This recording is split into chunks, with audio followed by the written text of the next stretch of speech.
You are paying a premium monthly fee for AI tools that cap generations, filter ideas, and lock your work behind a closed ecosystem. This shows the difference between buying an $8,000 computer and renting a fraction of one.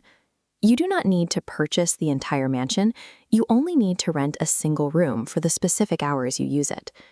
To set this up, you need a basic laptop, a standard internet connection, and a $10 deposit. By tapping into enterprise-grade servers on demand, you control the tools, the output, and the exact amount of money you spend. Step 1 is setting up your cloud environment. Create an account on a hosting platform like RunPod and load your wallet with the required $10 minimum balance. Next, you need to select your hardware. You will be looking closely at VRAM. VRAM stands for Video Random Access Memory, which is the specialized memory graphics cards use to process complex image and video calculations. Your laptop's standard system RAM will not help you here. This matrix plots VRAM capacity against hourly cost. For reliable image generation and basic video tasks, look at this sweet spot.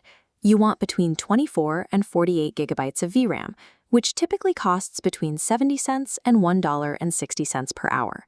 If you wanted to buy a physical graphics card with 48 gigabytes of VRAM to keep under your desk, it would cost upwards of $6,000.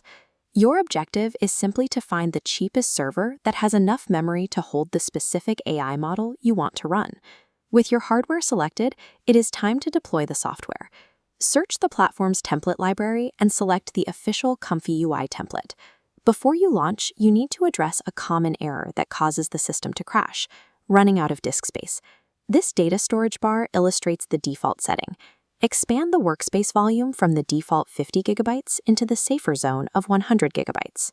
This ensures you have plenty of room to download large AI models without the pipeline collapsing.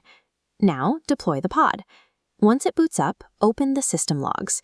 This terminal window shows the backend compiling. Do not connect yet. Clicking too early disrupts the installation. Wait until the code stops and you see all startup tasks have been completed. That signals the environment is fully stable. Giving the server those extra 2 minutes to finish its background tasks guarantees the interface will load correctly when you finally open it. Click the Connect button and select the port designated for HTTP services, which will typically be labeled as port 3000 or 8188. You are now inside the Comfy UI canvas.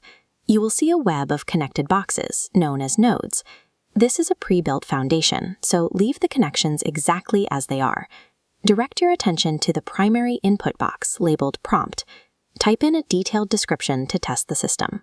For example, a giant monster truck tearing through a wet, muddy track.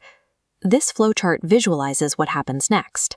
Click Queue Prompt, and you will watch the system process your request, moving sequentially from one block to the next until the final image renders.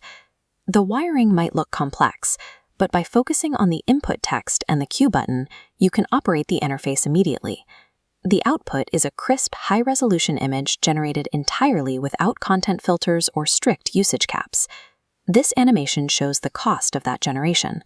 Subtracting from your initial $10 deposit, this entire process took 3 minutes of server time and cost roughly 5 cents. But there is a catch. The server charges you by the hour for as long as it remains active, even if you step away from your keyboard. When you finish working, you must return to the RunPod dashboard. Click the Stop button and then explicitly click Terminate to delete the pod entirely.